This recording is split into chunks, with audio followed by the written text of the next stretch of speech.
Family Kids Camp is an organization that exists to confront abuse and neglect in children in the foster care system.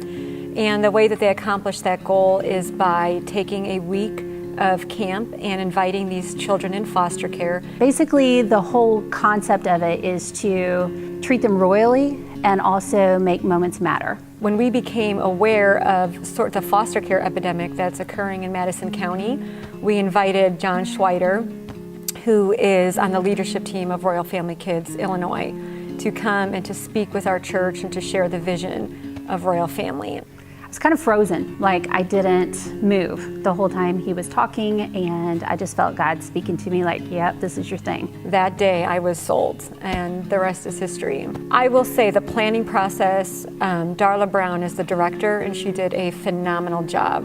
We didn't hold any fundraisers this year. A lot of churches have to go outside of their church, whether it's in the community or they have to host fundraising events to raise the money.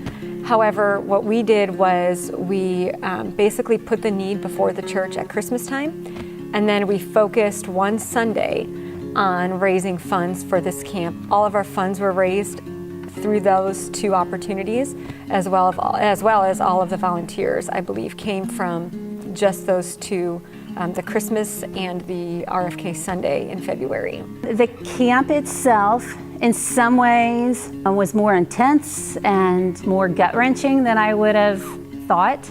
And in a million other ways, it was way better than I could have thought. There was some chaos at the beginning. You know, it was our first year, it was these kids' first year. None of us had ever done this before. Considering the fact that our leadership was new, every single volunteer staff person, this was their first year. Every child that attended, this was their first year. So for a bunch of rookies, I think we had an incredibly successful inaugural year. We had tons of really cool stuff planned, and it was 100 times better than I envisioned. We had a tea party for the girls that Terry Hopwood did. The guys did a guys' night with s'mores with a gigantic fire that really scared the camp manager there. We had a birthday party that was spectacular. It was beautiful. Wednesday might have been my favorite night. It was a talent show, and that turned into a dance party. And then the last night was a huge carnival where we had ice cream truck that came out, we had bounce houses, we had games, and it was so fun. And all of those were fun, and those were highlights of my week.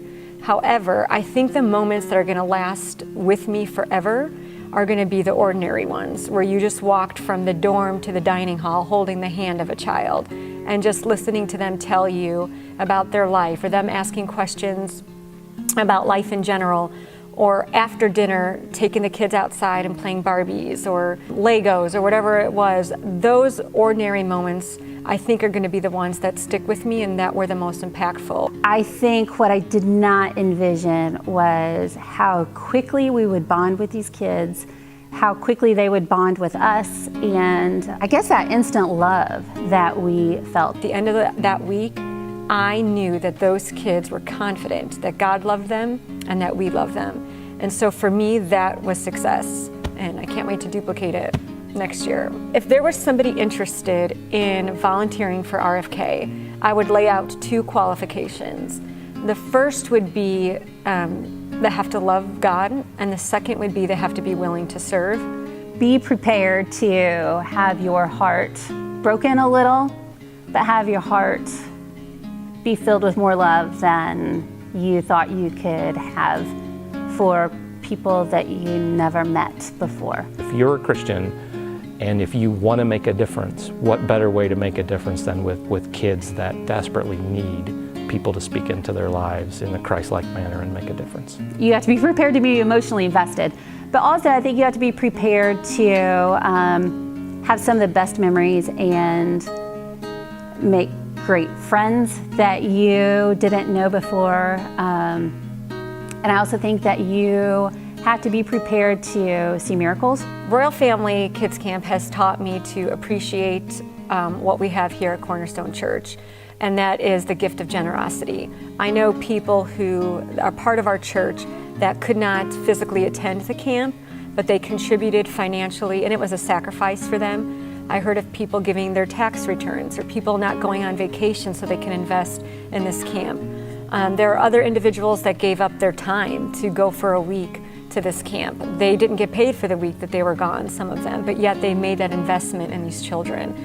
For us to be able to pull off something of this magnitude took, hundreds of people all giving something, and it has caused me to appreciate the generosity of this church. And I love that they have caught the vision that church is not what goes on inside these four walls, that we bring church to the community.